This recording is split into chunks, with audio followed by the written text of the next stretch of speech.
The U.S. economic picture in the fourth quarter wasn't as good as government officials first thought. GDP grew at 2.4% in the last quarter of last year.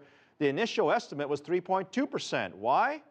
Consumers spent less than expected. The government shutdown in October didn't help, and also the cuts in government spending ultimately hurt growth. U.S. Federal Reserve Chair Janet Yellen told Congress that she expects the U.S. economy to pick up speed later this year. As part of a wide-ranging interview, we asked former Federal Reserve Chairman Alan Greenspan about the revised GDP figure. Greenspan says a sluggish recovery from the financial crisis of 2008 is still having an impact on growth. Well, what these numbers show, essentially, is that, well, first of all, there was a significant downward revision in the fourth quarter's GDP. And that was more likely what the basic trend is.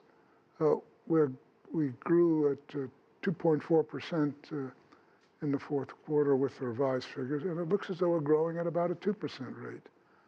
And unfortunately for us, that looks to be fundamentally where we're going, largely because of the fact that we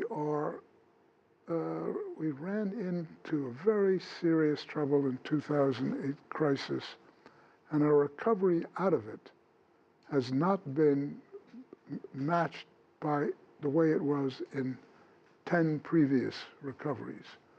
And the fundamental reason is that long-lived assets with very long service lives, are still very extraordinarily suppressed.